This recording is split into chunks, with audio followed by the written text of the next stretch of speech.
ዲያብሎስ ትሰዓረ ቅዱስ ኣብ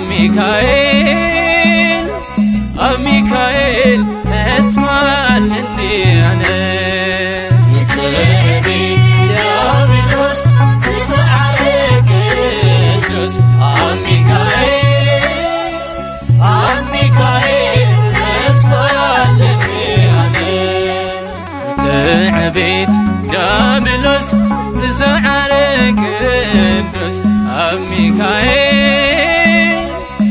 ሚካኤል ተስፋለኒ ኣነስ ንትዕቢት ዲያብሎስ ትሰዓረ ቅዱስ ኣብ ሚካኤል ተስፋለኒ ኣነስ ድሕሮ ሲና ነፍሰይ ደኺማ በዝሒ ፈተና ዋላ እንተጉተማ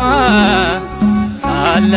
ሚካኤል ሳለዋ ሕሰይ ባዳ ሰጊራ ተትዓ ነፍሰይ ንትዕቢት ዲያብሎስ ትሰዓረ ቅዱስ ኣብ ሚካኤል ተስፋለኒ ኣነስ ኣብ ማእኸል ባሕሪ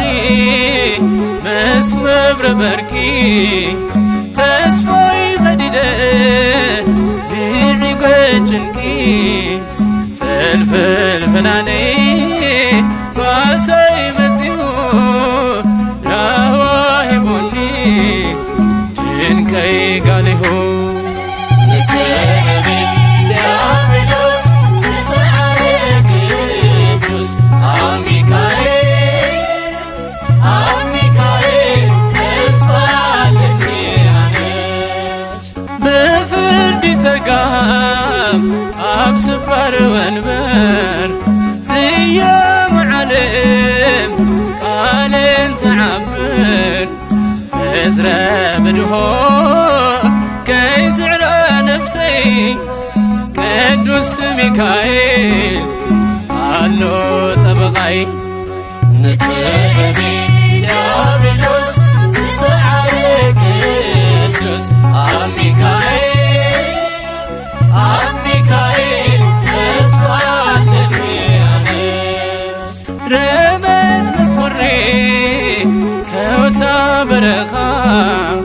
ዘይግታ ማዕበል ከይዲ ማሕለኻ መንሽሩ ዓለም ትጋይ ዘዘሕትን ተስዒሩ የለይ ሳላ ሚካኤል ንትዕቢት